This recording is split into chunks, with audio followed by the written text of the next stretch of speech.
Welcome once again to the Brownstone, Wolfe's sanctuary of logic, orchids, and murder. Do tell us where in the world you're listening from, and don't hesitate to share your thoughts. If you enjoy these cases, consider liking and subscribing. Now then, shall we begin? Nero Wolfe and the body on Wolfe's doorstep. If you've ever seen blood on marble, you know it catches the light like a bad idea. That was the first thing I noticed when I opened the door, not the man stretched out on Wolfe's doorstep, or the hat crushed beside him, but the red sheen creeping across the tile Fritz had polished only that morning. The second thing I noticed was that I was about to lose a night's sleep, which I hold sacred. It was a few minutes after midnight, and the bell had rung twice, polite, then desperate. I figured maybe it was a drunk mistaking addresses or a messenger with poor aim. What I didn't figure on was a corpse. He lay face down, one hand open as if offering change to the universe. His shoes were good leather, English, and too clean for the streets at that hour. The cologne clung to him, something foreign, faintly citrus with a hint of spice. Whoever he was, he'd dressed to be noticed and died before the applause. Behind me, Fritz appeared in his robe, pale as the kitchen tiles. "Archie, mein Gott." "Yeah, I see him," I said. "You might want to keep your slippers out of it. He's leaking on Wolfe's mat." Fritz made a small strangled sound and vanished, probably to boil water or conscience. I crouched, checked the man's pulse, nothing but chill and starch. His pockets were turned out neatly, as if someone had wanted to tidy up after theft. Inside his inner jacket I found a folded scrap of paper, creased and stiff. 2 words, typewritten, "Deliver before dawn." I could have done without the melodrama. I shut the door halfway and leaned against it, weighing the odds of going upstairs to wake Nero Wolfe. On one side was sleep, on the other, homicide. I sighed, knowing the tie would go to homicide. Upstairs, Wolfe's room glowed faintly under the crack of his door. I knocked once. From within came his voice, deep and unhurried. "Yes, Archie?" "You're not going to like this," I said. "There's a body on the doorstep." A pause, then, "Phooey, yours?" "Not tonight. Male, 30-something, expensively dead. Blood's on your rug." That got him. I heard the rustle of sheets, the weight of disbelief. "On my rug?" "That's right. The marble one with the Greek border." "Confound it." His sigh came long and resonant. "Very well. Have Fritz light the office. I shall descend." 5 minutes later he emerged in his robe, vast and glowering, the embodiment of domestic tragedy. He halted at the sight of the body. "Archie, why?" "I didn't invite him," I said. He knocked, then passed out of circulation. Wolfe regarded the man's shoes as if estimating their price per foot. "You are sure he is dead?" I gave him every chance to contradict me. Assist me." He stepped carefully to avoid the spreading stain and bent, or rather inclined, since Nero Wolfe never truly bent, enough to sniff the air. "Cologne. And expensive. The effrontery of dying here is compounded by vulgarity." I said, "If we'd had a doorman, we could have charged admission." "Archie." His tone could have frozen milk. "This is no occasion for levity. Fetch a blanket, protect the rug." So while he stood brooding over mortality and marble, I fetched a spare blanket and tucked it around the fellow like a bedtime story gone wrong. Wolfe sniffed again, frowned deeper, and looked toward me. "Have you touched anything?" "Just his pulse and his pockets. Empty except for that note. No wallet, no keys." Wolfe's eyes half closed. A message intended for someone, possibly for us. If it was for us, he should have used Western Union. He ignored that, stepping back with distaste. "Call Inspector Kramer. Inform him that a corpse has taken liberties with my threshold. Specify that we have not contributed to his condition." "Sure," I said, heading to the phone. "And while I'm at it, should I ask him to bring a mop?" "Archie." "Right. Discretion." Kramer answered his line with a growl that sounded like he'd been asleep under a bridge. "Yeah?" "Archie Goodwin. Sorry to wake you, but we've got company, dead company, on the doorstep." There was a silence thick enough to slice. "You're telling me there's a stiff outside Wolfe's house?" "Exactly. I'd bring him to the station, but he's not walking." "Goodwin, if you and that overstuffed philosopher planted something—" "Inspector, I said smoothly. "The only thing we plant around here are orchids. You'd better come. He's fresh enough to be interesting." Kramer's sigh carried 3 cigars worth of disgust. "I'll be there in 20 minutes. Leave it as found." "That's Wolfe's favourite order," I told him, and hung up. When I turned back, Wolfe was regarding the dead man as though he might yet apologise. Fritz had reappeared, wringing his hands. "I have boiled water," he said miserably. "Fine," I told him. "If the corpse revives, we'll make tea." Wolfe glared. "Archie." "Yes, sir." He pointed to the folded note on his desk, already sealed under glass. "What do you deduce?" "That whoever wrote it owned a typewriter and lousy timing." Bah! The phrase "deliver before dawn" suggests a transaction, perhaps clandestine, and the absence of personal effects, professional removal, robbery as camouflage. "Could be," I said. "Or he dropped by to sell us a newspaper route." That earned me one of Wolfe's level stares, the kind that could iron trousers. "You will learn someday that wit, misapplied, is a sign of intellectual poverty." "Until then," I said, "I'm rich." He made a small sound, not quite approval, not quite defeat, and lowered himself heavily into the office chair. The scene, with the dead man outside and Wolfe enthroned in silk robe and scowl, had the surreal air of a Greek tragedy held over for breakfast. We waited. The city outside was silent except for a taxi's distant horn and the slow throb of the radiator. Wolfe shut his eyes and said, "The blood, Archie." "I've got the blanket down." "See that it does not seep." "Right. I'll tell it to behave." When the doorbell rang again, sharp and official, Fritz jumped like a gunshot. Kramer entered moments later, trenchcoat flapping, cigar already lit for argument. Behind him came Sergeant Stebbins, carrying a camera and an attitude. Kramer took one look and snorted. "You two couldn't go a week without headlines, could you?" "I was asleep," I said. "Blame the man who picked the address." He crouched, prodding the corpse with professional disgust. "Name's Gordon Veal, partner at Merrion Imports. I've seen his face in the business pages." Wolfe raised an eyebrow. "Then he has descended in the world." "Yeah," Kramer grunted, "all the way to your stoop. You sure he wasn't alive when you found him?" "I'm not sure of many things," Wolfe said dryly. "But of that, yes." Stebbins was dusting the paper note for prints. "Nothing. Maybe gloves." Kramer left the scrap sealed under glass on Wolfe's desk for first light pickup, chain of custody tape across the edges. Kramer puffed. "You expect me to believe he just walked up here to die?" I said, "He might have heard about Fritz's cooking and couldn't wait for dinner." "Cut the comedy, Goodwin." Kramer stood, towering. "You find anything else?" "Just the cologne and the message." "Cologne?" Wolfe's nostrils flared. "Civet-based with spice undertone. Eastern origin, costly. Such things appeal to the pretentious." Kramer gave him a look. "If you ever get tired of orchids, you could hire out as a bloodhound." "That would involve movement," Wolfe replied. "Unthinkable." Kramer's scowl deepened, then softened by half an inch. "All right, Wolfe. We'll take him. I'll want statements in the morning." "You shall have them," Wolfe said. "Meanwhile, I recommend haste. He is beginning to offend the air." The stretcher crew arrived and bore the late Mr. Veal away. Kramer lingered at the door, cigar ember glowing like a small red eye. "If this ties back to your office, Wolfe, you'll be explaining it to the DA, not me." "I would relish the audience," Wolfe murmured. When they'd gone, the brownstone settled into quiet again. Fritz whispered something about purifying salts and fled to his kitchen. I stood watching the empty doorstep, feeling the night press close. Wolfe reached for the bell cord, tugged once and said, "Lock the door, Archie, then rest. Tomorrow will bring intrusion enough." I locked it, turned, and gave him a nod. "Sure, but next time someone knocks after midnight, I'm pretending to be out." He closed his eyes. "That would be prudent. Or cowardly." "Prudence and cowardice," he said, "are often mistaken by the impulsive for opposites." I grinned. "You mean me?" He didn't answer, but the corner of his mouth twitched, Wolfe's version of a wink. I killed the lights and headed upstairs. The marble rug could wait till morning. The blood, I hoped, would not argue. Dawn sliced the blinds into grey piano keys. Kramer was back for statements, trench coat damp with street mist, chewing his cigar as if it owed back rent.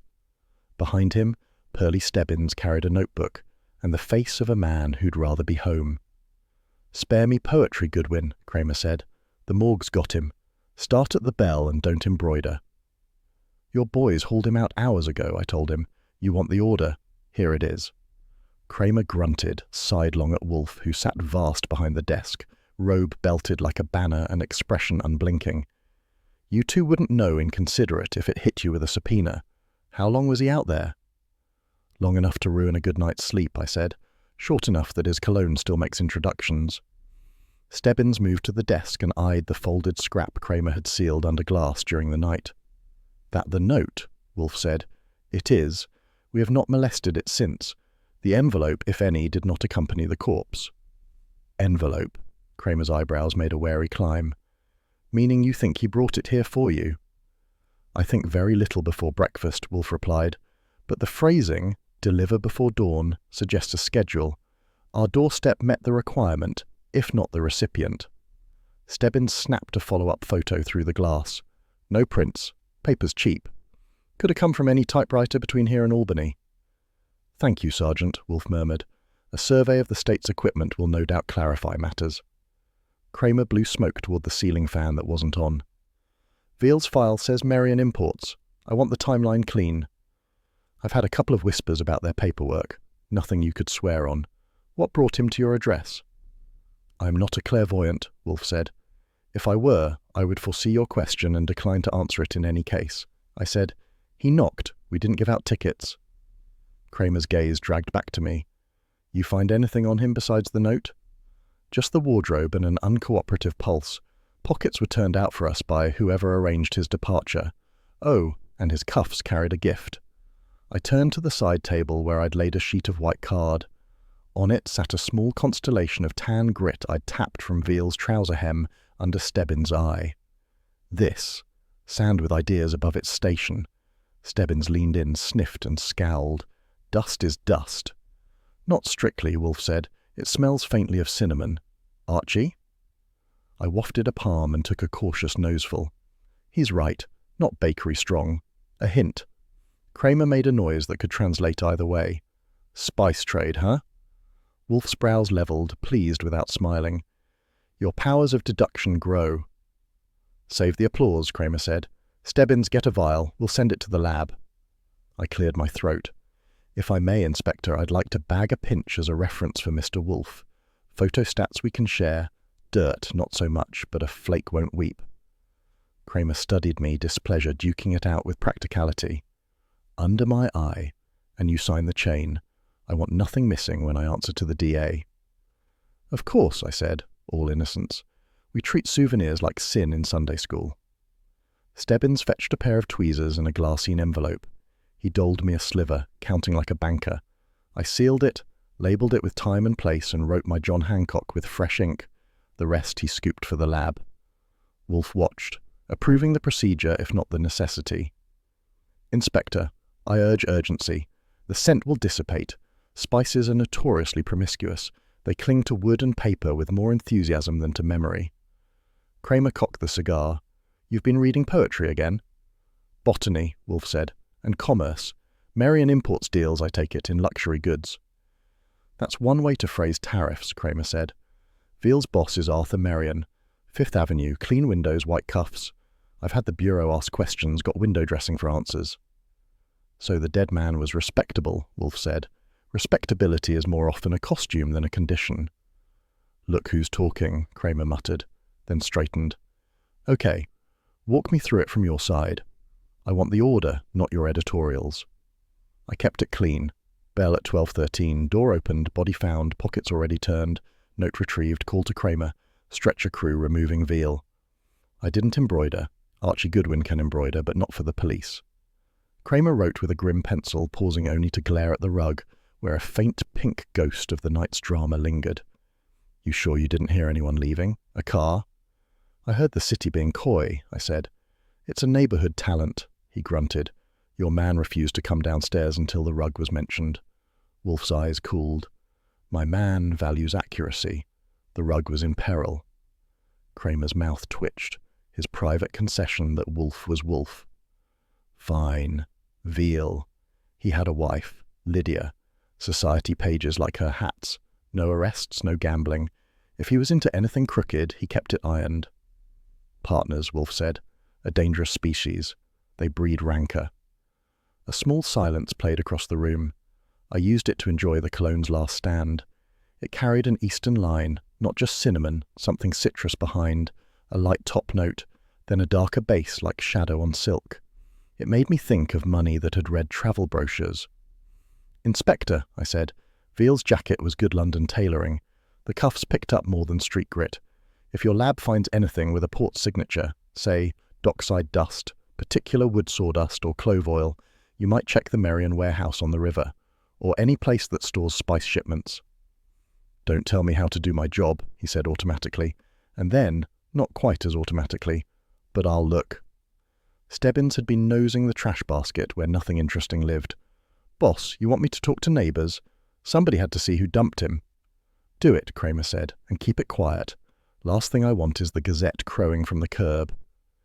"Speak of angels," I said as the phone on Wolfe's desk gave a single prim buzz. I picked up. Nero Wolfe's office. "This Lon Cohen," said the city's favourite voice through caffeine. "Here you had a visitor who left without a handshake." "You hear too much, Lon," I said. "You'll stunt your growth." "I'm already stunted," Lon said. "Is it true it's Gordon Veal?" I glanced at Kramer. He gave me a look that meant say nothing or say goodbye. "No comment," I told Lon. "And don't print we said no comment." He chuckled. "That'll be the headline." He hung up. Kramer shook his head.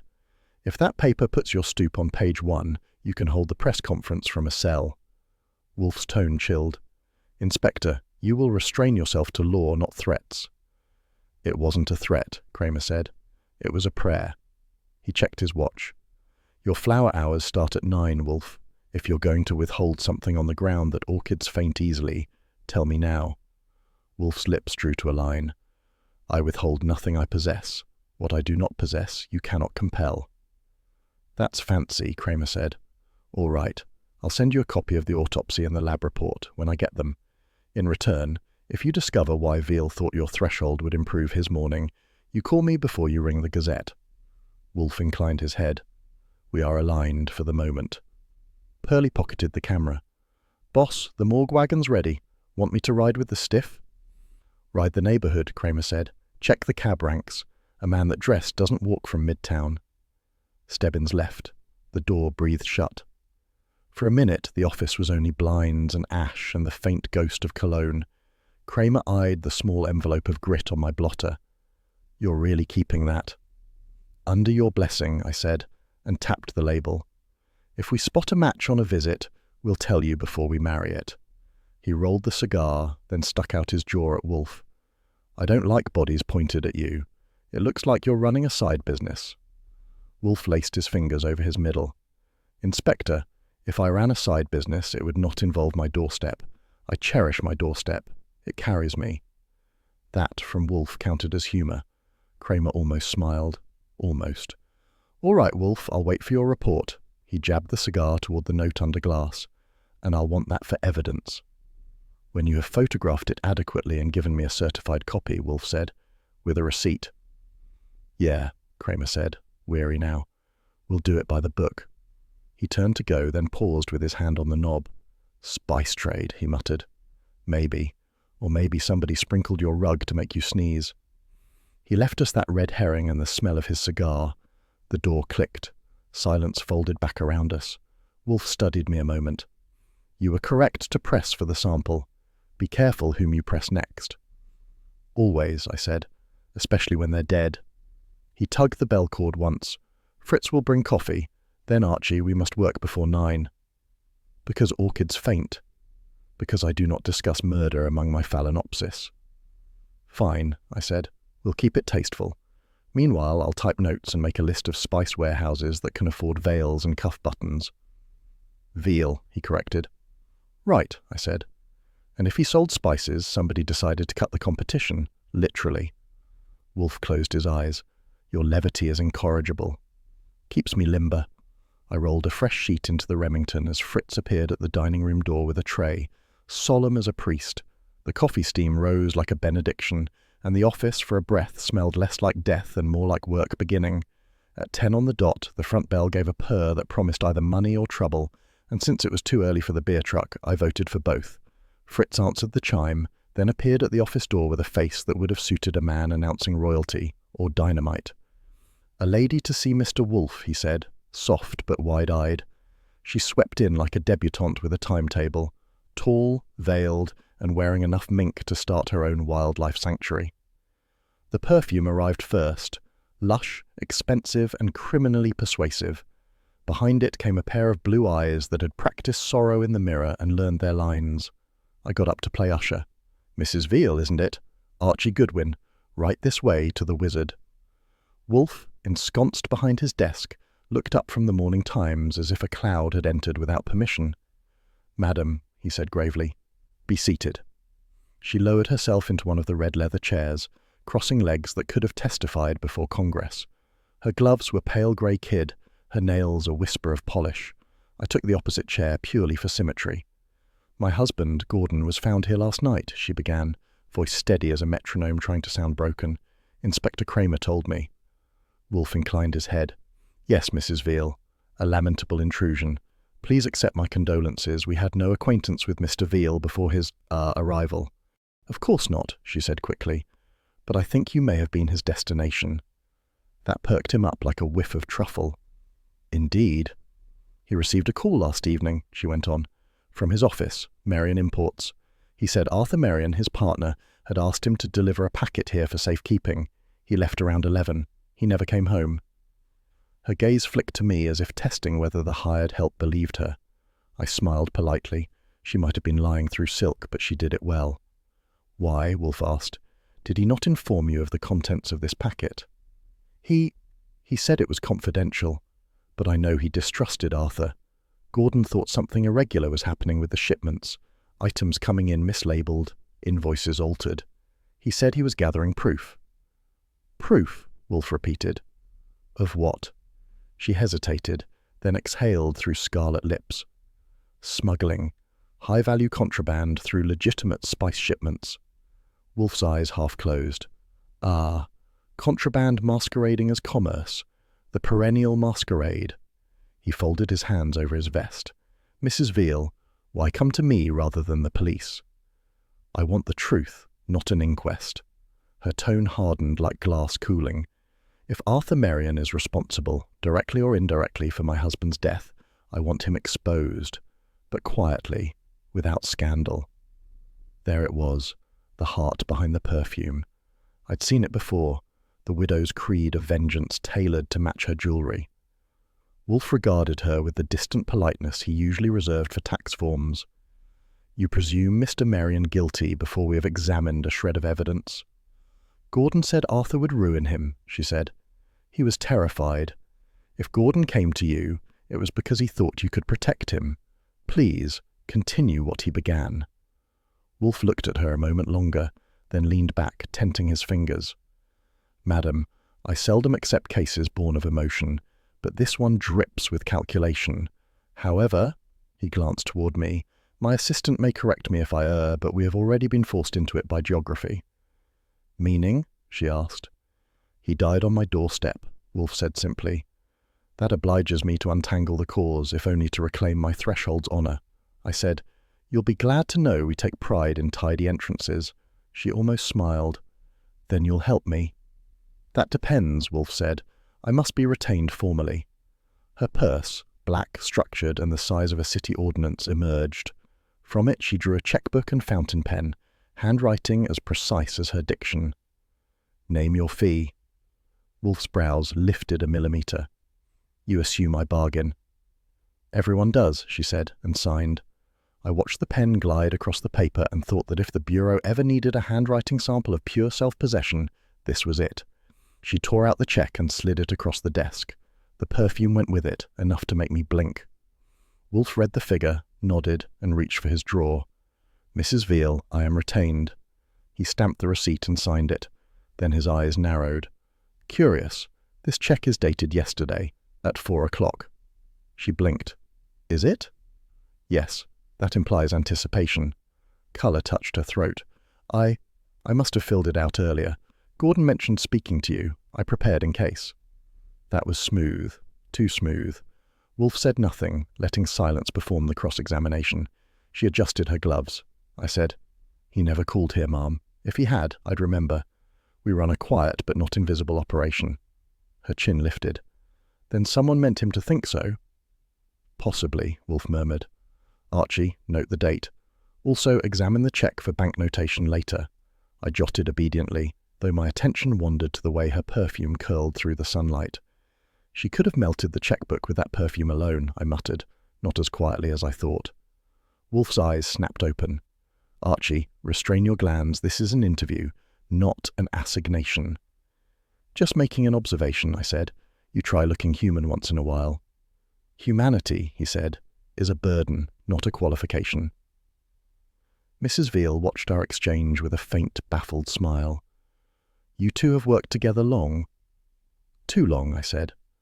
"Not long enough," Wolfe countered. "Now, madam, describe your husband's last day in detail." She did, voice steady but eyes flickering with calculation.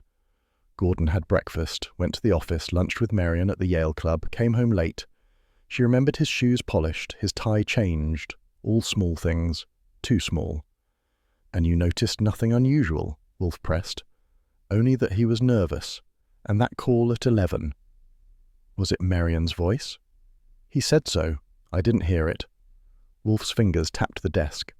"You did not see the caller's number?" "No," he answered from the study. "Our telephone there has no extension light." "Convenient," Wolfe said dryly. Her lips thinned. "You think I'm lying?" "I think," Wolfe said, "that your control is excessive. Bereavement is not a rehearsal." That stung. "Mr. Wolfe, I came here for help, not insult." He inclined his head, unrepentant. "Then you will get both, as necessary." I slid a pad toward her. "If you'll give me Marion's address, business and home, and the firm's accountant, I'll make sure the paperwork's beautiful." She hesitated, then wrote them in a neat looping hand.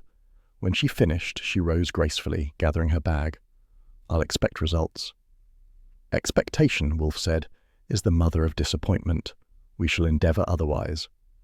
I followed her to the door, professional courtesy and personal curiosity sharing the wheel. She paused on the threshold, close enough for her scent to bracket the air. "Mr. Goodwin," she said softly, "if you learn anything at all, before the police do, call me, please." "I'll pencil it between meals," I said. She gave me a look halfway between gratitude and rehearsal, then glided out. Fritz appeared at once to close the door with the precision of a curtain fall. I turned back. "So, what's the verdict, maestro? Widow or actress?" "Both," Wolfe said. Her diction was rehearsed, her grief was not. She anticipates developments, which suggests knowledge of their cause. I dropped into my chair. "You mean she knew the husband was Mark before he left?" "Perhaps, or that he meant to force a crisis. Either way, the date on the cheque condemns her foresight." "She's sharp," I said. "And if perfume were evidence, we'd have motive, means, and testimony." He shot me a glacial glance. "Fui. File the cheque copy and request a confirmation from the bank. And, Archie, leave your infatuations outside the door next time." "I always do," I said. "They sneak in on their own." He pulled the bell cord once, summoning Fritz. "Coffee," he ordered, "and bring the cinnamon rolls." I arched an eyebrow. "Symbolism?" "Coincidence," he said, "but not without relevance. Commerce, Mr. Goodwin, often conceals corruption, and occasionally an aroma worth examining." Fritz entered with the tray. Wolfe poured his cup, sipped and leaned back, eyes closed. I reached for my notebook, wrote Widow Mink Forsyte, and added a private footnote. A dangerous combination in any species. If charm could be distilled, bottled, and labelled Marion Import's Finest, Arthur Marion would have retired a millionaire twice. The man had the kind of grin that made you check your pockets automatically. The firm's office sat near Fifth Avenue, the kind of address that charged rent for sunlight. Inside, it was all glass, brass, and too much polish, the kind that makes you wonder what it's hiding. The scent of sandalwood hit me the way a salesman's handshake does, firm, practiced, and faintly dishonest.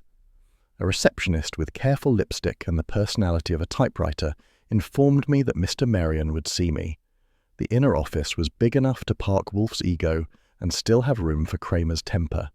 Marion rose from behind his mahogany desk, smooth as a patent clerk on payday. Tall, neat, not a hair out of place. His suit was pale grey and loud in the way expensive quiet things are. "Mr. Goodwin, isn't it?" His voice could have oiled machinery. "You're Nero Wolfe's assistant." "Associate," I corrected, taking a seat without waiting to be invited. "I'm checking up on the late Mr. Veal." He sank back into his chair, hands folded as if for prayer. "A tragedy. We're all quite shaken here. Gordon was a good man, a little unstable lately perhaps, but good." "Unstable how?" He frowned delicately. "Fatigue. He'd been drinking more than usual, and mixing with unusual acquaintances." "Define unusual." He spread his fingers. "People outside our circle. You understand, Marion Imports maintains a certain reputation. We handle rare goods, delicate customs. He'd begun entertaining notions of expansion that didn't," he stopped, then smiled as if the interruption were planned, "fit the firm's character." I studied the office. Behind him stood a glass cabinet full of curios, ivory carvings, spice jars, and one brass elephant paperweight identical to the one in the police photographs from Veal's desk. I made a mental note and let my eyes linger just long enough to annoy him. "Nice decor," I said. "The pachyderm especially. Must have been a popular item." He turned slightly. "Ah, yes, those. A gift set from our suppliers in Bombay. 2 pieces. Why?" "Nothing," I said. "Just wondering if they bring luck. Veal had one too. His didn't work out." For a heartbeat, something dark flickered behind the smile, the kind of shadow that doesn't like daylight. Then the grin returned, whiter than a tax audit. "Coincidence, surely." "Surely," I said. "About Veal, you think his death ties to his drinking?" "I wouldn't presume," Marion said smoothly. "But when a man keeps odd hours and odder company, misadventure isn't shocking. It was one of those odd hours the night before last." He reached for a cigarette, tapped it against the case. "Perhaps. I left the office at 9. He said he had errands." "Like delivering a package?" That got a blink, fast and hard. "Package?" "Word around town," I said lightly. "Something he was meant to deliver before dawn. Ring any bells?" He lit the cigarette, exhaled perfectly symmetrical smoke. "I'm afraid not." I could almost hear Wolfe's voice in my head, the tone he used when lecturing on observation. So I let the silence stretch until it squeaked. Marion finally moved, straightening a stack of ledgers with surgical care. The door opened behind me and a young woman entered carrying a folder. Neat grey suit, brown hair pinned up, eyes the colour of midnight over coffee. She froze when she saw me, then looked to Marion for cue. "Ah, Miss Dean," he said. "The shipping manifests for this week?" "Yes, sir," she said quickly, her voice smaller than her heels. He took the folder, flipped it open. "Thank you. That will be all." She turned to go, but not before our eyes met. Hers carried a question, or a warning. I couldn't tell which, but I filed it away with the elephant. When the door shut, Marion smiled again. Efficient girl, worth her weight in ledgers. "I bet she keeps good books," I said. "Some of them even legal." He gave a polite chuckle. "You're a man with a suspicious mind, Mr. Goodwin." "I'm paid for it," I said. I took out my notebook, opened it like I meant to write, but mostly to see how he reacted to pencils near his name. "One thing puzzles me. You said Veal was drinking and erratic, yet everyone else describes him as precise, almost fussy." He shrugged. "Perhaps they saw what they wanted to see. People are often mirrors, Mr. Goodwin, reflecting what they wish were true." I looked around the glittering office. "Then your mirror needs dusting." That earned me the faintest flicker of irritation, quickly swallowed. "If this is all, I do have appointments." "Just one more," I said, pulling out the envelope Wolfe had dictated for me to carry. Blank, formal, impressive-looking. "Mr. Wolfe requests your cooperation. He's assisting Mrs. Veal in clarifying the circumstances." The name froze him half a breath. "Ah, Lydia." He pressed the cigarette into the ashtray. "I suppose that's natural. She's emotional." "She said you were friends." He smoothed his tie. "Acquaintances. Our circle's small. She's a striking woman." "Sure," I said. "Strikes like a cobra." His eyes met mine, cool and assessing. "Is that supposed to mean something?" Not yet, I said, but it might later. The phone on his desk buzzed softly. He picked it up, listened, then nodded. Excuse me. He cupped the receiver. Miss Dean will show you out. I stood, tucking the notebook away. Pleasure, Mr. Marion. If charm were taxable, you'd owe the Treasury. He smiled thinly. And if impertinence were profitable, you'd own Manhattan. I tipped my hat, which wasn't there, and walked out. Miss Dean was waiting near her desk, pale and jumpy. Mr. Goodwin, she said under her breath, don't ask questions here. Too late, I said. I've been asking them all morning. She bit her lip. Then stop, please. Before I could push, the outer door opened, and 2 men in shipping uniforms entered, carrying crates marked Ceylon Cinnamon, Marion Imports. She clammed up instantly. Marion's voice drifted from inside. Miss Dean, send those to the storeroom. She nodded, whispering, Go. So I went, but slowly enough to note the invoice tags on the crates, numbers coded in pairs, not standard customs form. Maybe Wolfe would make sense of them. Out on Fifth Avenue, the sun had turned the street to a stage set, all mirrors and motion. I found a payphone in a cigar shop and dialed the brownstone. Wolfe answered on the 3rd ring, which meant I'd interrupted him between sentences of a book or bites of lunch. Report, he said. I've seen the partner, I said. Arthur Marion, smooth as a silk noose, says Veal was drinking and deranged. His secretary twitches when you mention shipping manifests, and the place smells like a spice bazaar with a moral hangover. Observe, but do not provoke, Wolfe said. That's like telling a match not to burn, I said. Nevertheless. He's got a brass elephant twin to the one Veal had. Says it's part of a gift set. Maybe it's symbolic. 2 partners, 2 pachyderms, 1 corpse. Or merely commerce, Wolfe said. Did you secure anything tangible?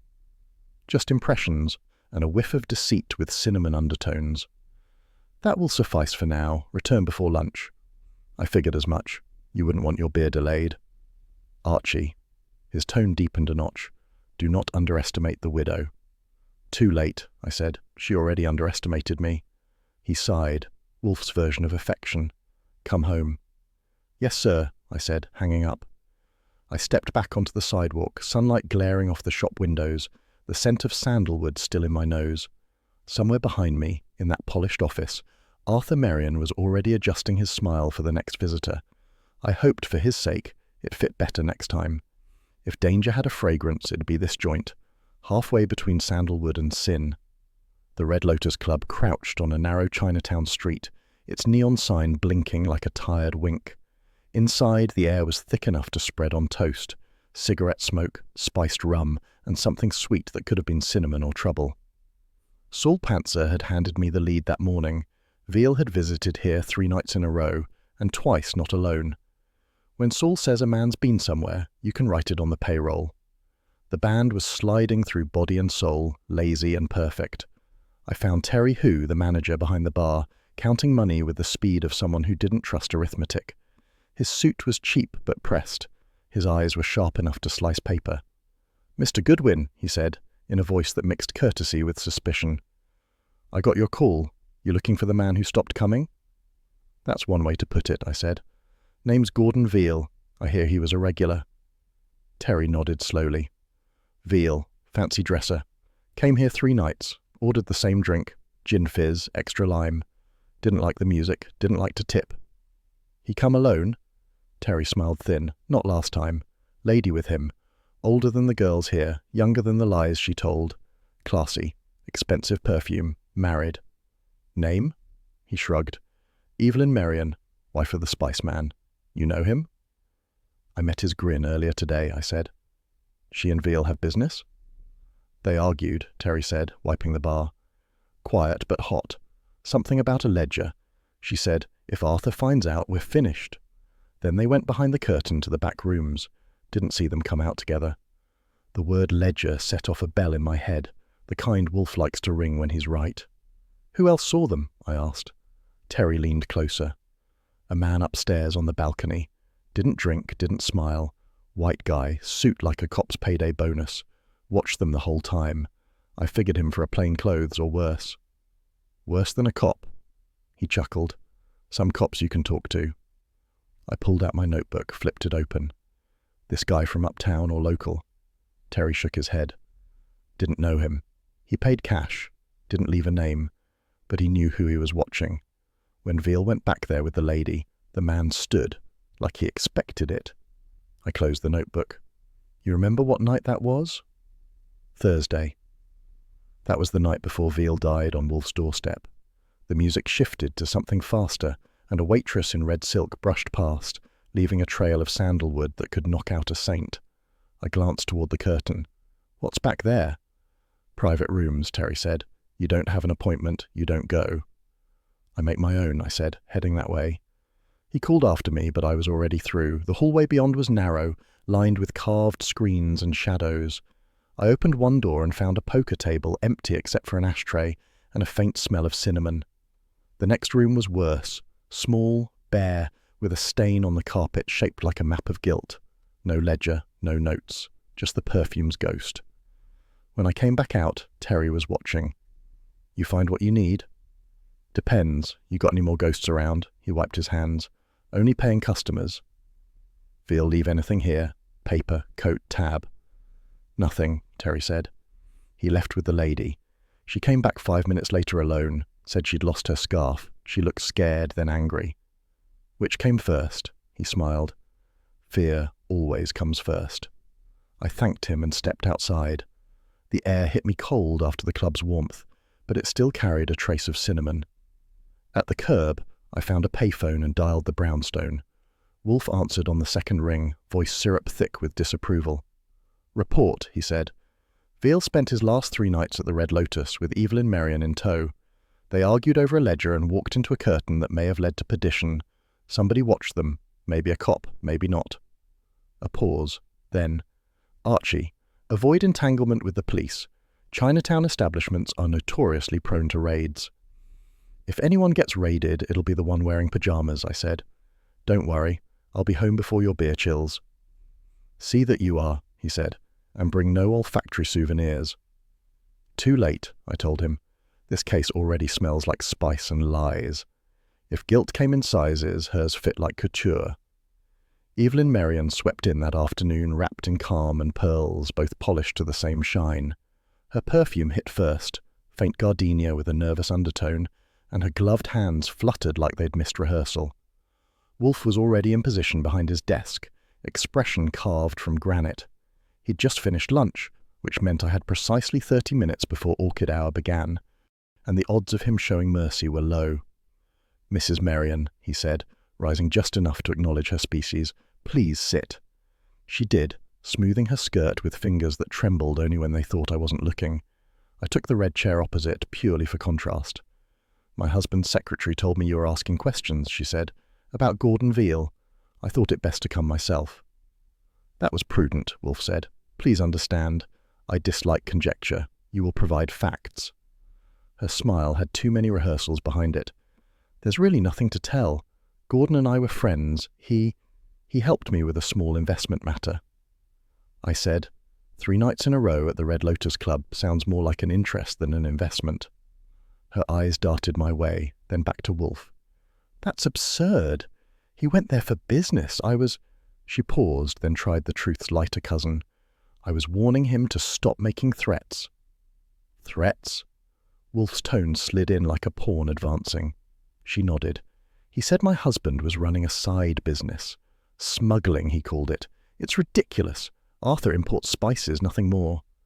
Indeed, Wolfe murmured. Spices that smell of cinnamon, perhaps? She blinked, caught off guard, then rallied. You've been listening to gossip. Facts, madam, Wolfe said, leaning back. If Mr. Veal had intended exposure, he would have possessed proof. A ledger, perhaps. Her breath hitched. It was the sound of someone trying not to confess and deciding halfway through. He mentioned one, she admitted softly. But it's gone, locked away in Arthur's desk, if it even exists. Gone or locked, Wolfe said. You appear well informed for one who denies involvement. I only want my husband safe. Safety, Wolfe said, is rarely purchased with silence. While he cornered her with words, I studied her gloves. White kid leather, spotless, except one right-hand fingertip, faintly singed. Not much, just a ghost of black against the cream, the kind of mark that says a paper burned a little too close to being evidence. Wolfe's gaze followed mine, then returned to her face without comment. That silence said more than his voice ever could. She rose suddenly, the chair whispering against the rug. "Mr. Wolfe, you have no idea what kind of man my husband is." "Then enlighten me," Wolfe said evenly. "He's proud, not criminal. He hides things, yes, but not what you think. Gordon twisted them." "Into what?" Wolfe asked. She faltered, clutching her gloves. "Into something ugly, something that died with him." I said, "If it died with him, you wouldn't look ready for the funeral." Her head snapped toward me, fury sparking through the calm.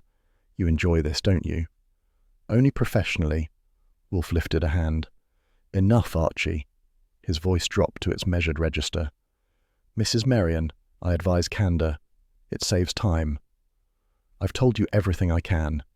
She tried to sound resolute and missed by a mile. "If my husband's name appears in your investigation, I'll expect discretion." Wolfe inclined his head. "Discretion, yes, but not indulgence." She left in a swirl of perfume and tension, closing the door like she meant it to stay shut forever. I turned to Wolfe. "You saw the glove." "I did." "Singed," I said, "like maybe a ledger recently caught fire." He closed his eyes, murmuring, "The urge to destroy is the twin of guilt." "And the urge to wisecrack," I said, "is the twin of staying sane." He opened one eye. "Your levity disfigures insight." "Keeps it from getting wrinkles," I said, heading for the typewriter. Wolfe reached for the bell cord. "Fritz will bring coffee. We shall consider Mrs. Merion's burn, literal and otherwise." If fame ever came looking for Nero Wolfe, it picked the ugliest disguise in town. At 8:30 that evening, while Wolfe and I were digesting Fritz's lamb with mint glaze, the phone rang like it had a front-page deadline. I picked it up, expecting Saul or Kramer. Instead, I got Lon Cohen, the Gazette's resident purveyor of ulcers. "Archie," he said, and his voice carried a grin sharp enough to shave with. "Tell your boss congratulations. He hit the Bulldog early morning edition, on the stands tonight." "On purpose?" I asked. "Depends. Headline reads, 'Corpse on Wolfe's doorstep, private sleuth implicated.' Nice photo of your front stoop, no credit line for the body." "That's remiss of them," I said. "Who wrote it?" "A cub named Rains. Thought it'd spice up the breakfast tables. And it will, believe me." I whistled. "You could have given us a courtesy call before printing." "I just did," he said cheerfully, and hung up.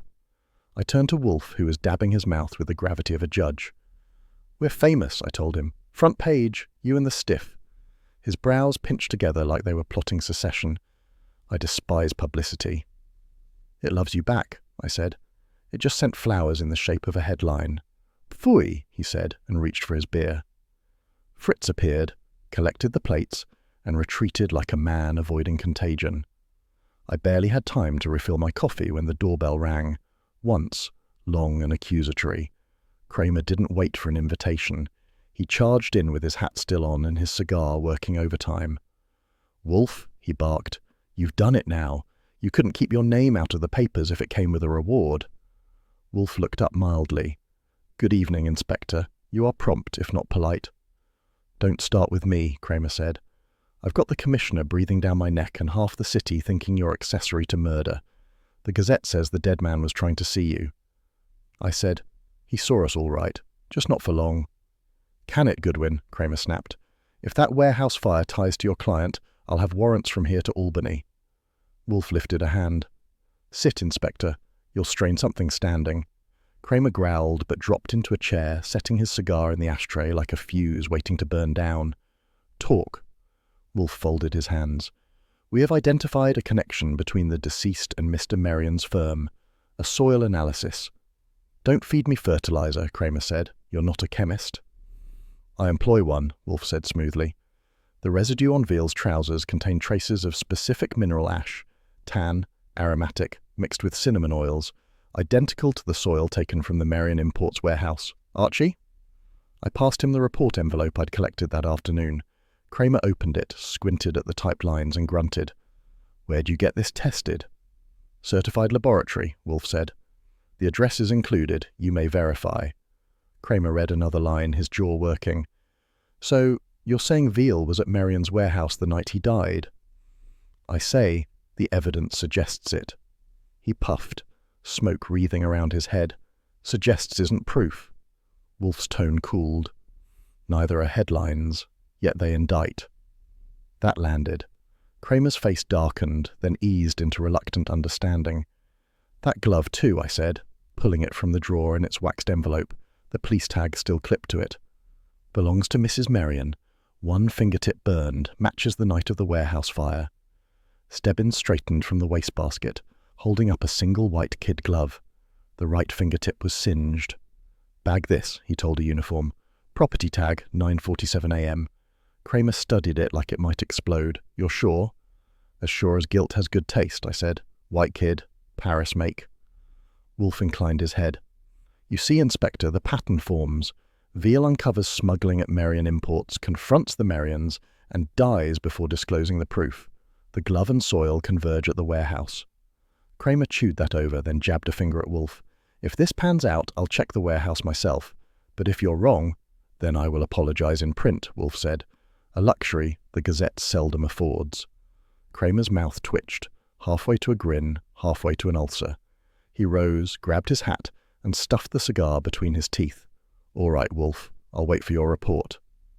Thank you, Wolfe said, with a dignity that could have christened ships. When the door shut, I leaned against the desk. So now we're not just famous, we're credible. Wolfe glared at the paper headline I'd left on the blotter. Both conditions are intolerable. Yeah, I said, but at least the city's finally knocking. Let's hope the next one isn't dead. He tugged the bell cord. Fritz will bring coffee, and tomorrow, Archie, you will call Mr. Cohen. To thank him for the libel? To correct it, he said, and ensure the next article spells my name properly. By the time I got to the Hudson River district, the dawn was already bleeding into smoke. Fire trucks blocked the street, hoses snaked like drunken pythons, and the Merion Imports warehouse was trying hard to become a sunrise all on its own.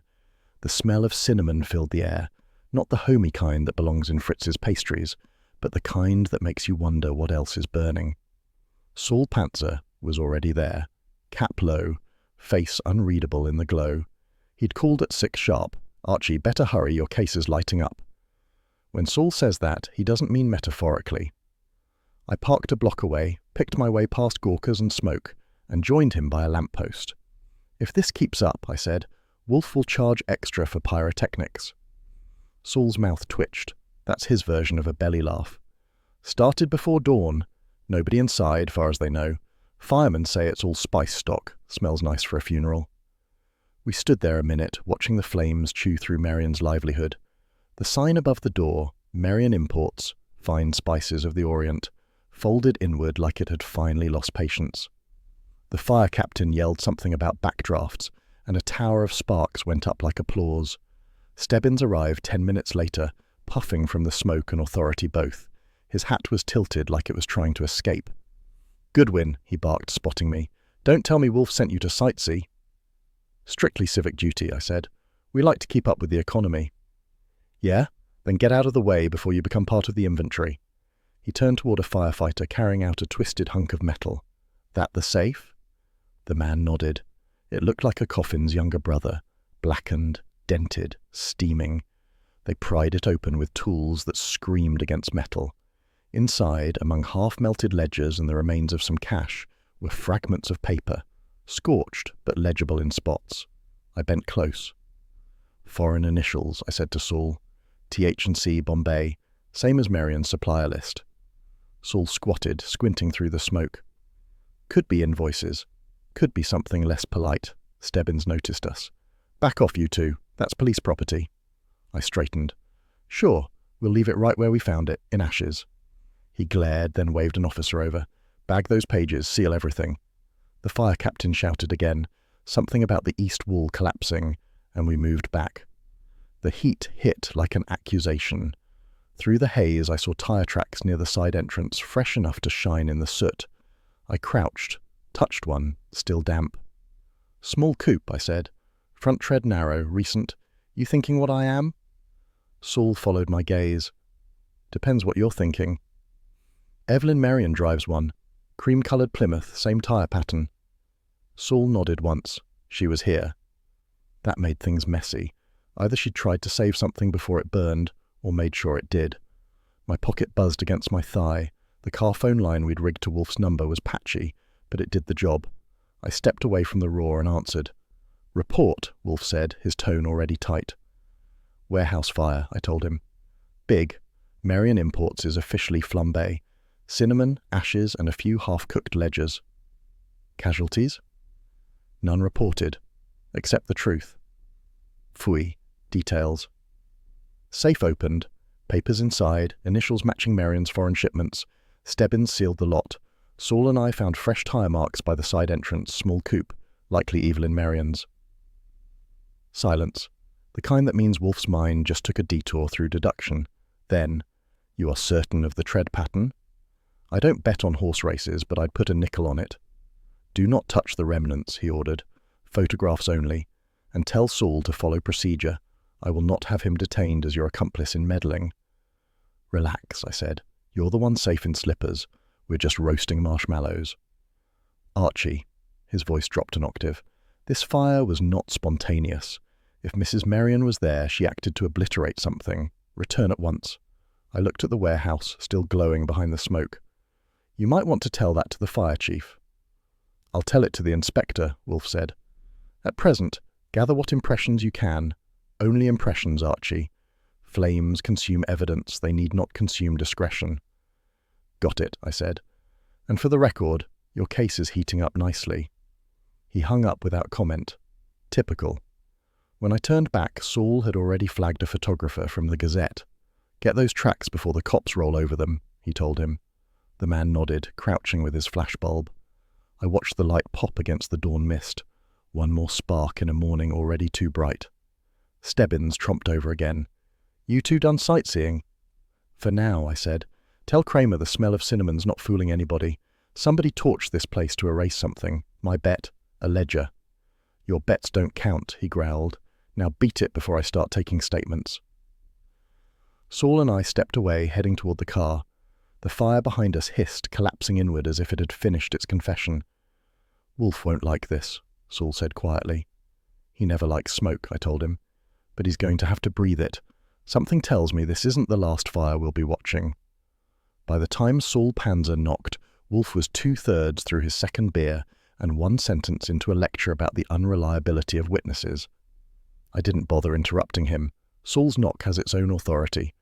When I opened the door, he stepped in with a woman half his size and twice his fear. Miss Dean looked like she'd been running from her conscience and losing. Her hat was crooked, her gloves clutched like a surrender flag. She wasn't the crisp secretary I'd seen in Marion's office. This one was pale, trembling, and staring at the carpet like it had answers. "She insisted on seeing you," Saul said. "Didn't want the cops." Wolfe didn't rise. He rarely does for anyone but gravity. "Sit down, Miss Dean." His tone made it sound like an order from a higher court. She sat. "Mr. Wolfe," she whispered, "I'm frightened."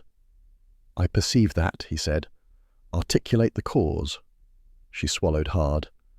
"The ledger, the one everyone's asking about." That pulled Wolfe's eyebrows north. "Indeed? You know where it is?" She shook her head. "I had it. I stole it."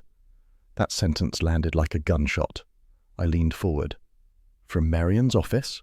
"Yes," she said. He kept 2 sets of books. The real one tracked the illegal imports, art objects, jewels, war surplus, hidden under spice shipments. I found it weeks ago. When Gordon Veal started asking questions, I thought that he'd protect you," Wolfe finished smoothly. She nodded. "I gave him the ledger the night he died. He said he'd take it somewhere safe until he could prove what Arthur was doing." I whistled softly. Everyone wants to cook the books. Nobody checks the recipe. Her hands twisted together. "I didn't mean for him to be hurt. I only wanted out. Mr. Marion said if the police found out, I'd go down with him." Wolfe's eyes narrowed. "So you delivered the ledger to Veal, and he, in turn, attempted to deliver it to me. The package mentioned in the note." "Yes," she said faintly. "He said he'd bring it here before dawn." I nodded. "Which he did, only he arrived early, dead." Wolfe's fingers drummed the armrest once, twice, and then stopped. "Miss Dean, did you see the ledger burn?" Her head jerked up. "No, but I know Marion found out it was missing. He accused me yesterday morning. I lied, said Veal must have taken it. Then the warehouse fire." "Which conveniently destroyed evidence," I said. She looked up at me helplessly. "Do you think he—" I think Marian's not the sentimental type, I said. Wolfe's gaze shifted to Saul. You have the photo stats? Saul produced a small envelope from his coat pocket. Made them last night, from Veal's desk copies. Figured you'd want to compare. I took them, flipped one open and studied the script. Loopy, self-important handwriting, the kind that dotted its I's like it expected applause. I pulled a letter from our Marian file and held it beside it. Match, I said. Same flourishes, same ego. Wolfe exhaled, deep and measured. So, the ledger exists. Marian's hand confirms it, and it reached Mr. Veal, who reached my doorstep, by your agency. Miss Dean flinched. Then I killed him. Wolfe shook his head. Nonsense. You are guilty of fear, not murder. I raised an eyebrow. That's a first, you playing guardian angel. He shot me a look that could freeze steam. Fear clouds testimony, Archie. We gain nothing by terrorizing her. Right on cue, the phone rang. I answered. Wolfe's office. Kramer's voice growled down the line. Tell Wolfe I'm coming. The DA wants that girl. I covered the receiver. Incoming storm, Inspector Grade. Wolfe's tone stayed calm. Inform him she is unavailable, temporarily. I did. Kramer cursed eloquently and hung up. When I turned, Wolfe was already addressing Miss Dean. You will stay here until I deem otherwise. Fritz will arrange sustenance. Mr. Goodwin will secure your statement. You are safe. She blinked, then nodded weakly. As she followed Fritz out, I said, You surprise me, boss. Shielding a suspect? She is not a suspect, Wolfe said, reaching for his beer. Merely a witness to folly. And Archie, keep your levity in check. Sure, I said. But when the DA arrives, I hope Folly's got a good lawyer. When the phone rang at 9:30, I'd just poured my first cup of coffee and was debating whether to risk another wisecrack about Wolfe's breakfast eggs. The news on the line stopped me mid-thought. By the time I hung up, the coffee was cold and Wolfe's temper was lukewarm at best. Arthur Merion, I said, setting down the receiver, found in his office this morning, dead, 1 bullet close range, police already on scene. Wolfe's brow furrowed. Phooey, the second body in a week? The contagion of folly spreads. Kramer's there, I added. He wants to know if you're ready to confess to clairvoyance. That earned me a look. You will go, he said curtly. Observe, record, and for heaven's sake, restrain your tongue. I promised nothing, and went. By the time I reached Merion Imports, the street was lined with reporters, patrolmen, and enough smoke to flavour a sausage. Inside, the air smelled of gunpowder and sandalwood. Merion's brand of refinement hadn't survived the night. Kramer stood near the body, chewing his cigar like it had personally betrayed him. Goodwin, he barked, tell your boss he's got a crystal ball stashed in that fat head. Another corpse from the same crowd. I gave the scene a once-over. Merion sat slumped at his desk, his right hand limp beside a revolver. A neat hole marked his temple, and the office door had been locked from the inside, or so the uniforms claimed. Suicides rarely lock the door behind themselves, I said. Yeah? Kramer's eyes narrowed. You think it's a frame-up? I think Merion had too much polish to make a messy exit. That gun looks borrowed. Ballistics will tell us. Sure, I said. Right after the Gazette tells everyone it's a suicide. He grunted. You're getting cynical, Goodwin. I work for Wolfe, I said. It's an occupational hazard. Evelyn Merion arrived 15 minutes later, trailing perfume and hysteria. 2 uniforms had to catch her before she hit the floor. She kept repeating, he wouldn't, he couldn't, as though repetition could rewrite the scene. Kramer was unmoved. Get her out till we're finished. I helped steer her to a chair in the hall, handed her a handkerchief, and made sure she wasn't about to faint again. Her gloves, I noticed, were the same pair as before, except the burned fingertip was gone, trimmed clean. Mrs. Merion, I said quietly, did your husband keep a spare gun here? She stared through me. He was terrified. He said the police were closing in. She broke off, shaking her head. No, Arthur wouldn't. That was all she had left. Back inside, Stebbins was photographing the desk, while Kramer leaned over the body. Left-hand residue, he muttered. Powder burn matches a close shot. Could be suicide. Or staged, I said. If you were faking it, you'd put the gun in his right hand whether he used it or not. Kramer grunted but didn't argue. Lock was jammed from inside, he said. No sign of forced entry. Then someone had a key, I said. Or time to fake a lock? He glared. You got all the answers, huh? Only the uncomfortable ones. I took a last look around, papers stacked too neatly, ashtray empty, blotter fresh. Marion hadn't been working when the shot came. He'd been waiting for it. By the time I got back to the brownstone, Wolfe was knee-deep in orchids and impatience.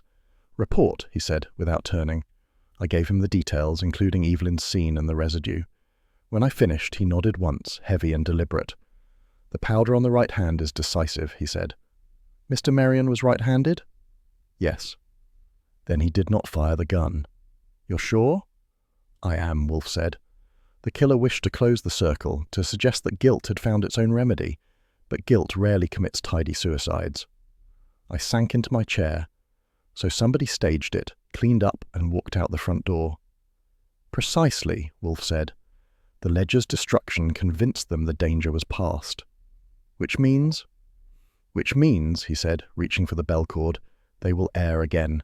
Send Saul to shadow Mrs. Marion, quietly. I rose, grabbing the phone. You know, I said, for a guy who hates excitement, you sure attract a lot of it. He didn't look up. Archie, your instincts are barbaric, yet occasionally accurate. High praise, I said. I'll embroider it on a pillow. Do, he murmured, reaching for his beer. And fetch another bottle. The world insists on burning itself. We may as well drink while it smoulders. If virtue ever came in a perfume bottle, Mrs. Evelyn Marion had poured hers out long before tea time. At 4 sharp, I was ushered into her penthouse by a maid who moved like she'd been trained not to breathe too loudly. The place was a symphony of cream silk and shadow, the kind of room that made a guy worry about his shoe polish. Evelyn stood by the window, framed in a shaft of late-afternoon light that made her pearls wink like they knew secrets. "Mr. Goodwin," she said, voice smooth enough to butter toast. "Thank you for coming." I tipped my hat. "My pleasure, Mrs. Marion, though I'm guessing this isn't just social hour." Her smile could have melted a traffic cop's whistle. "Must it always be business with you men?" She gestured toward a small table laid with tea, scones, and intent. "Sit. You take milk?" "Occasionally," I said, "but not when the company's this rich." That got a laugh. The real kind, not the rehearsed version she used for reporters. We sat, the clink of china the only sound. Her perfume, something French, expensive and a little too knowing, curled around the air like a question you didn't want to answer. "I'm told you were at my husband's office this morning," she began. "Horrible business. They say it was suicide." "They say a lot of things," I said. "Most of them wrong." She tilted her head, eyes soft but sharp. "You don't believe he did it?" "I believe in evidence," I said. "And so far it's shy." "Mr. Goodwin," she said, leaning forward just enough to make it educational, "I want this nightmare to end. My husband was, well, complicated. And Gordon Veal, his partner, even more so." "Complicated how?" She stirred her tea, slow and deliberate. "He handled shipments personally, late at night. He said it was about customs schedules, but Gordon didn't trust him. They fought. You know how men are." "Sure," I said. "Some argue about golf, others about smuggled goods." She froze for half a second, just long enough for me to see the truth twitch behind the mascara. Then she smiled again, the professional kind. "You've been talking to people." "I get around," I said. Her tone softened. "I didn't call you here to cross-examine me. I only wanted to clear my name. People talk, and grief isn't flattering." She looked at me then, all wounded dough and stage lighting. If guilt came in sizes, hers fit like couture. I was halfway to saying something dumb when she slipped, a small thing, but sharper than a dagger. "Arthur was distraught that night," she murmured. "He went to the office. I gave him the key myself." I let that hang there. "The key?" I said, casual as a cat in a sunbeam. She blinked, realizing too late. "Yes, well, I mean, he lost it once. The combination—" But Marion's desk didn't have a key. It had a dial. And that little correction of hers was going to rattle like a skeleton in the file drawer. I smiled, making it easy for her. "Combination key, same idea, except one's harder to duplicate." She looked relieved, which meant she didn't know I'd already clocked her mistake. Then she tried another angle, as subtle as a velvet hammer. "You've been very kind, Mr. Goodwin," she said, reaching for the silver case on the table and lighting a cigarette for me. "I know your employer values loyalty, but he must also value generosity. She blew the word across the table like smoke, and for a moment I wasn't sure if she meant a check or a kiss. Wolfe values invoices, I said. Everything else goes in the compost. She smiled again, a practiced curl. Surely you can use a little gratitude. I can, I said, standing, but not on paper I can't file. She laughed softly, low and dangerous. You're a very stubborn man. I'm house-trained, I said. Wolfe insists. I took my hat, and she took her time rising. As I reached the door, she brushed a hand against my sleeve, just enough contact to make the maid in the corner turn her head. Be careful, Mr. Goodwin, she murmured. This business kills men faster than bullets. Thanks for the tip, I said. If I see one coming, I'll duck. Back on the street, I found a lipstick mark on my cigarette case, deep red, precise as her lies. I kept it as a souvenir of Temptation's return address. When I got back to the brownstone, Wolfe was in his chair, eyes closed, fingers steepled. Fritz's footsteps faded somewhere toward the dining room, which meant it was either too late for beer or too early for reason. You are late, Wolfe said without opening his eyes. I was communing with a client's widow. She brews a mean cup of deceit. Phooey. He opened his eyes. You are susceptible. Strictly for reconnaissance, I said. Besides, she almost bought me. Almost? Wolfe's brow lifted. She tried the soft sell route, gratitude with garnish. I dropped the cigarette case on his desk. Left her signature on the merchandise. He eyed it, unimpressed. You accepted nothing? Just her hospitality and a small moral dilemma, both non-refundable. Good. Your conscience may be threadbare, but it remains intact. Barely, I said. She also slipped up, mentioned giving her husband the key to his desk. Wolfe's lids half lowered. Ah, his desk has a combination lock. Exactly, he grunted approval. A careless truth from a careful liar. That, Archie, is why I endure your excursions among the perfumed.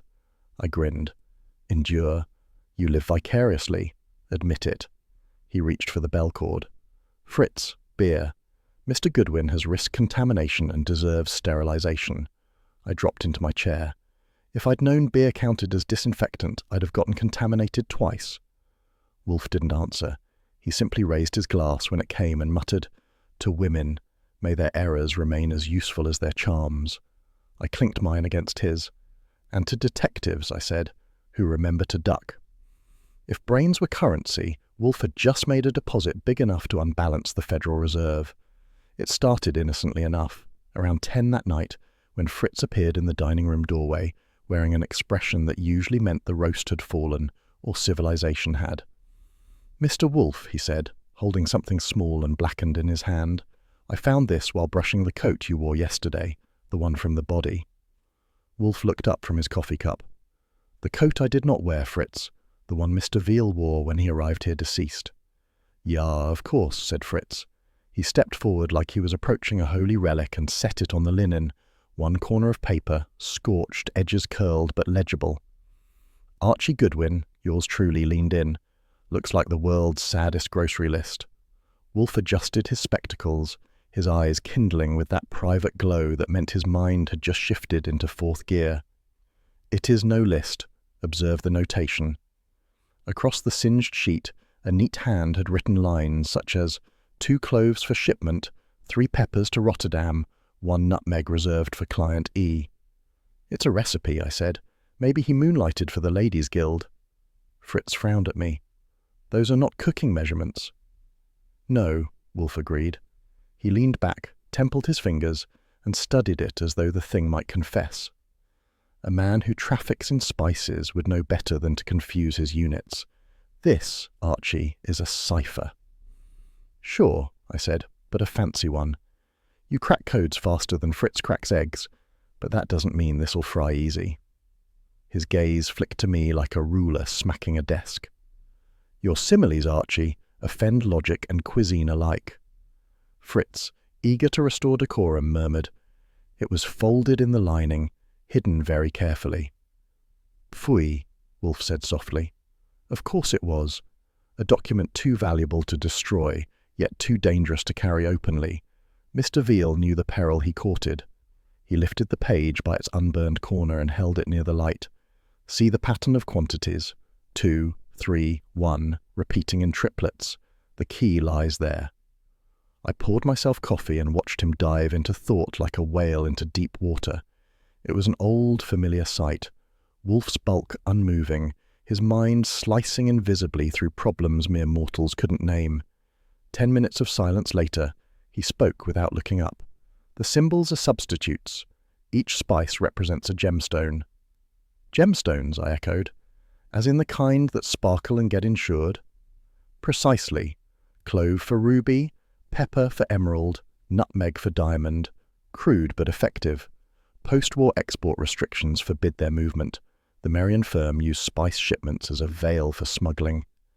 Fritz drew in a breath that sounded like a prayer. Gemstones. In my kitchen records.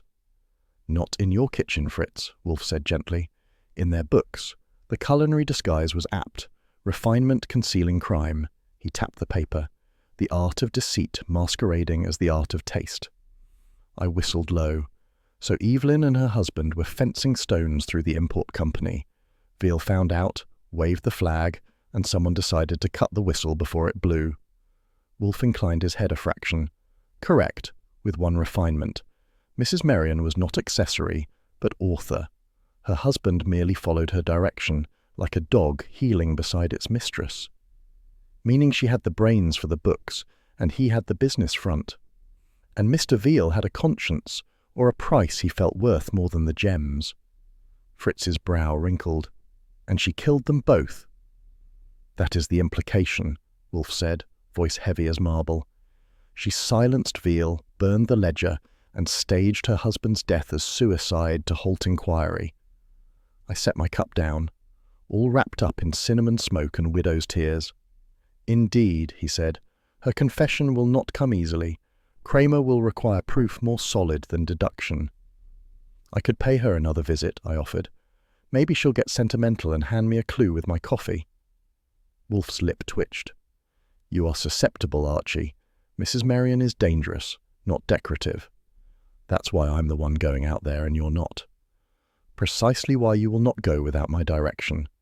He tugged the bell cord. When Fritz reappeared, Wolfe turned to him with surprising warmth. Fritz, your curiosity is commendable. That you examined the coat at all shows praiseworthy vigilance. The chef flushed. I only wish to clean it properly. Cleanliness, Wolfe declared, has rescued many cases. You may claim a portion of my gratitude. I raised an eyebrow. Well, look at that. Compliments before midnight. You're getting soft. Nonsense, he said curtly.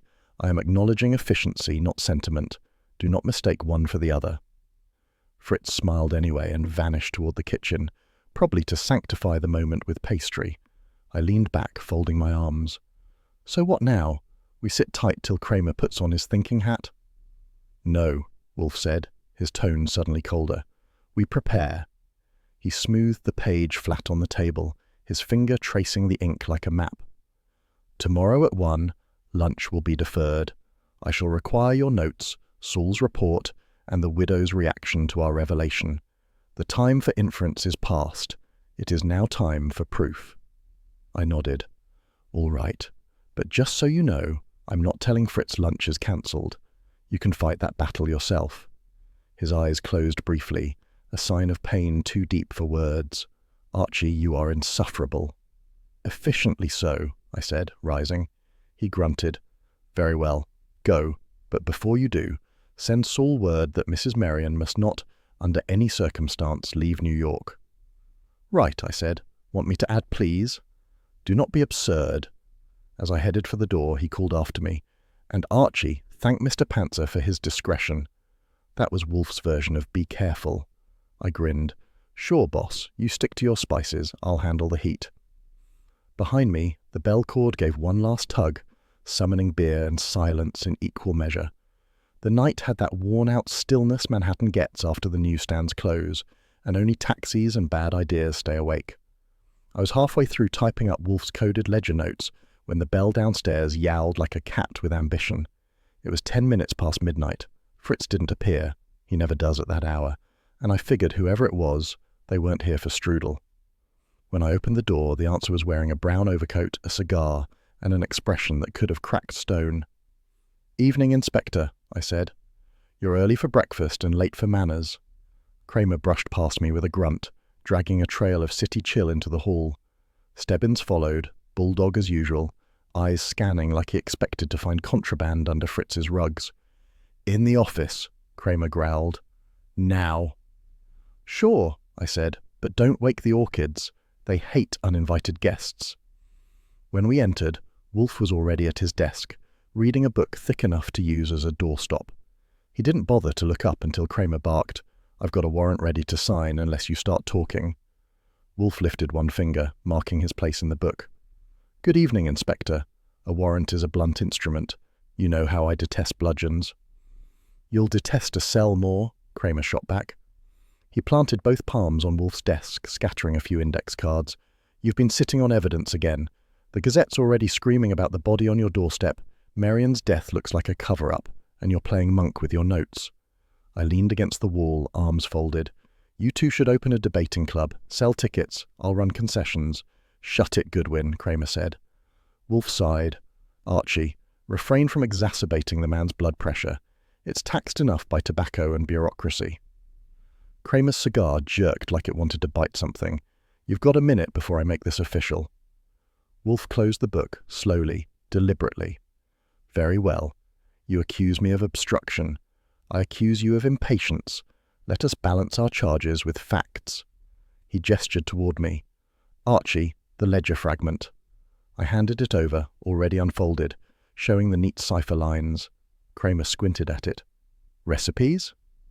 "Codes," Wolfe said. "Each spice name conceals a gemstone. Marian Imports was not merely importing spices, it was smuggling precious stones under false manifests. Mrs. Marian was the architect, her husband the accomplice. Gordon Veal discovered it, threatened exposure, and was silenced." Kramer stared at him, smoke curling from the corner of his mouth. "You're guessing." "I never guess," Wolfe said. "I deduce." Stebbins snorted. "Same thing when you're wrong." Wolfe ignored him. "The soil found on Mr. Veal's cuffs matched the cinnamon dust from Marian's warehouse, burned to erase the ledgers. The glove Mrs. Marian wore was singed because she attempted to destroy the same records. She failed. Fritz, in his admirable thoroughness, located a surviving page in the dead man's coat lining." Kramer turned to me. "That true?" I shrugged. "Fritz never lies about laundry. That's his religion." Wolfe's voice gained weight, like a gavel lowering. Add to that Mrs. Marian's slip regarding her husband's key. His desk had a combination lock. Ergo, she knew its workings only if she'd opened it herself, to stage the supposed suicide. The room was quiet except for the hum of the radiator. Kramer chewed his cigar, his brow furrowing. "You got proof she fired the gun?" "Not yet," Wolfe said smoothly, "but I have proof of her motive. She believed the ledger destroyed and her complicity buried. She misjudged both." "That's not enough for the DA," Kramer said. "I can't book her on your word and a hunch wrapped in spice paper." "Nor should you," Wolfe said. "That would offend both justice and sense. You require a confession, and she will provide it." Kramer barked a dry laugh. "You think the widow's going to stroll in here and spill her guts? What do you feed that ego of yours, Wolfe? Beer or helium?" "Beer," Wolfe said placidly. "Served cold, in a glass. Justice, Inspector, should be served the same way." Kramer shot me a look. "Does he practice these lines, or does it just happen?" "Both," I said. "Depends on the beer." Stebbins shifted his weight. "You really think she'll talk?" Wolfe adjusted the cuffs of his yellow shirt. "If confronted properly, yes. She will attend here tomorrow morning, at my invitation." "Invitation?" Kramer grunted. "You think she'll come after seeing the Gazette and the cops on her tail?" "She will," Wolfe said, "because she still believes she can control the narrative. Vanity, gentlemen, is the last refuge of the guilty." Kramer eyed him for a long moment. "You're walking a thin line, Wolfe. If you're wrong, I'll make that warrant more than a threat." "I accept the risk," Wolfe said, "provided you accept mine. Be here at 8:30. You may observe the denouement. If I fail, you may arrest me for obstruction." Kramer scowled, chewing his cigar to shreds. "Before breakfast, huh?" "Before breakfast," Wolfe confirmed. "Fritz's patience will not permit delay." There was a long pause while Kramer weighed the offer. Then, with a grunt that might have been a concession or just fatigue, he pocketed the warrant form. All right, Wolfe, I'll play along, but if this turns into another one of your stage plays, I'll shut the curtain myself. Excellent, Wolfe said. Then we are partners in this performance, if only for a single act. Kramer turned toward the door, pausing long enough to aim the burnt cigar at me. Goodwin, make sure your boss doesn't turn up missing in the morning. He won't, I said. He never leaves the house. Kramer's mouth twitched, the faintest ghost of respect or maybe resignation. Yeah, that's what makes him dangerous. They left, Stebbins trailing, still looking around like he might find a body tucked behind a bookshelf. When the front door closed, the silence came back like a held breath. Wolfe reached for the bell cord. Fritz appeared within seconds, silent as ever, holding a tray with beer already poured. Wolfe took his glass, inhaled deeply, and said, Inspector Kramer is a man of conviction tempered by doubt. A useful combination. Sure, I said, if you're marrying him. Otherwise it's just exhausting. He sipped. Archie, tomorrow morning Mrs. Merion must be here. You will telephone her at precisely 9 o'clock. Be cordial, persuasive, no irony. No irony? That's like asking a fish to walk. You are more palatable bait than I, he said. Use that dubious advantage, I grinned. So I'm the worm now. Metaphorically, he said, a trout requires temptation, not intimidation. I leaned on the desk. And if she doesn't bite? Then we dine early and inform the inspector of my failure. He looked at me over the rim of his glass. But she will come. Because she's vain. Because she believes she can deceive me once more. I nodded. And when she walks into the web, you'll be sitting there with a beer and a smug smile. He closed his eyes briefly, satisfied. Naturally. I started for the door. All right, I'll polish my charm. But if she brings a gun instead of gratitude, I'm charging hazard pay. Wolfe waved a hand. Archie, your melodrama disfigures reality. Good night. Good night, I said, pausing at the doorway. And boss, if justice is beer, tomorrow's going to be one cold breakfast. He didn't answer, but the faint smile on his face said he'd already poured it. If there were a fire code for tension, Wolfe's office would have been condemned before the first line was spoken.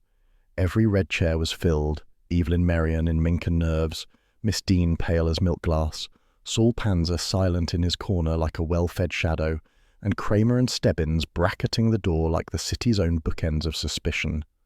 Wolfe sat behind his desk, the yellow chair creaking under the burden of certainty. I stood near the globe, playing usher to justice. The clock on the mantel clicked over to 9:30. The air smelled of orchids and anxiety. Wolfe's hands rested flat on the blotter.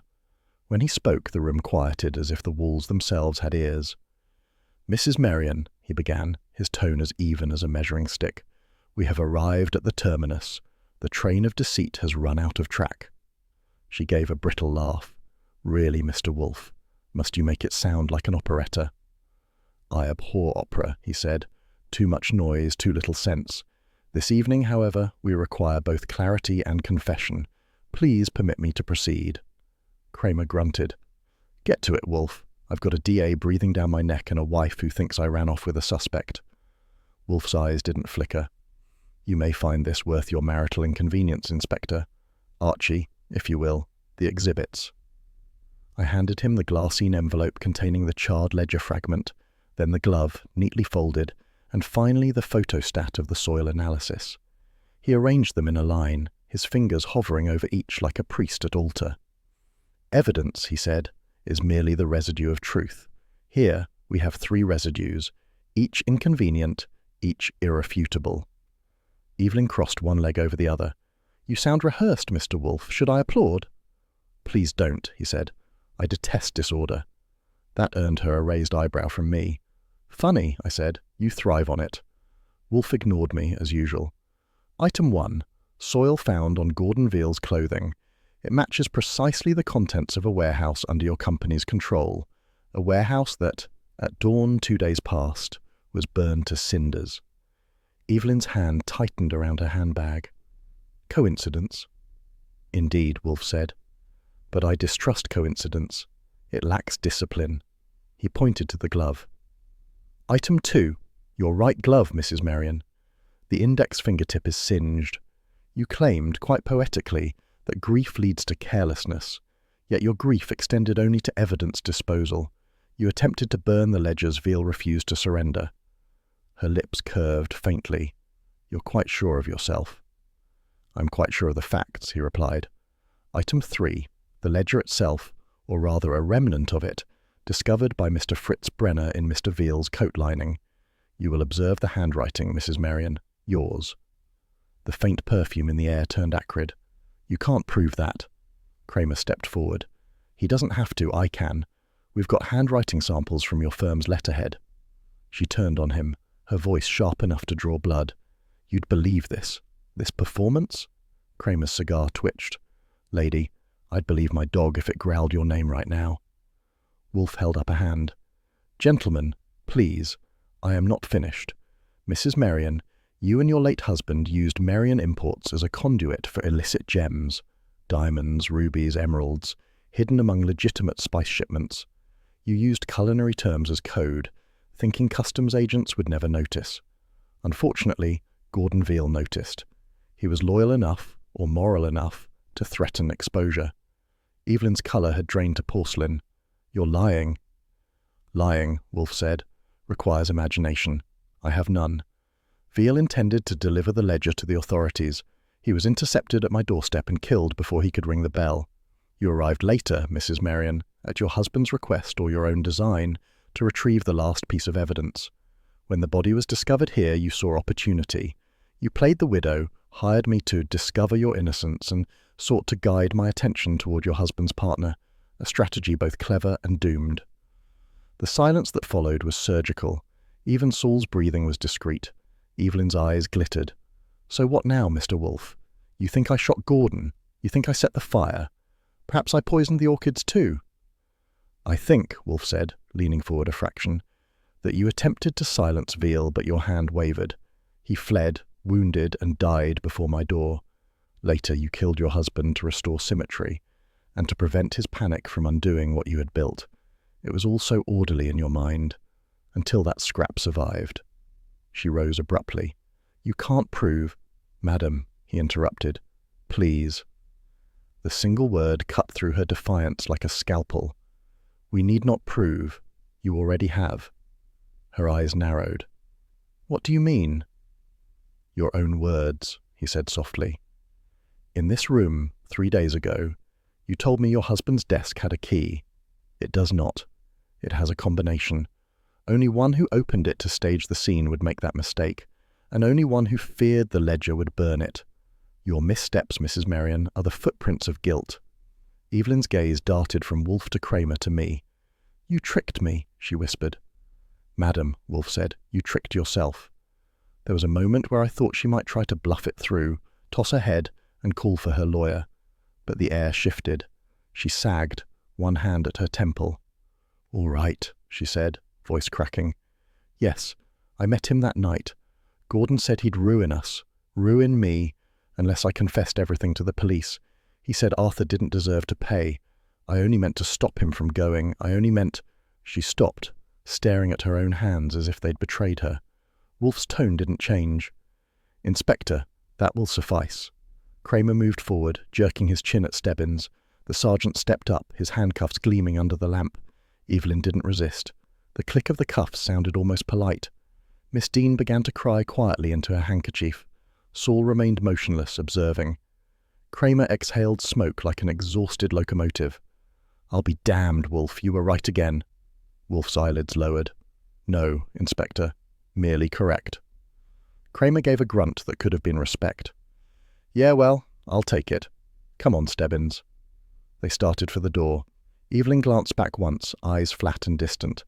The kind of look you see in a shop window reflection when you realize you've already lost. When the door closed, Wolfe leaned back with a sigh that rattled his patience. "I detest disorder." I grinned. "You thrive on it. If the world ever got tidy, you'd be unemployed by lunch." "Phooey," he muttered, pulling the bell cord. Fritz appeared, silent as a verdict, carrying a tray with 2 glasses and a chilled bottle. Wolfe gestured to him. "Beer." While Fritz poured, I looked at the empty chairs. "That rug's seen more drama than Broadway," I said. Wolfe accepted his glass. "Then it has served its purpose. Drama is transient. Order endures." "Sure," I said, "until the next corpse finds our front steps." He closed his eyes, savouring the beer. Archie, I have often reflected that the world provides too much evidence and too few minds. I'll drink to that, I said. He opened one eye. Not yet. You must type the report for Inspector Kramer. Now? It's past 10. He frowned. The clock is irrelevant. Justice has been served. Bureaucracy must follow. I sat at the typewriter, cracking my knuckles. You know, if you ever open a debating club, I'm charging admission. Do, he said. I shall attend only if the arguments are sound and the beer cold. Justice and beer, both chilled, I said, setting the first page in place. He raised his glass. Precisely.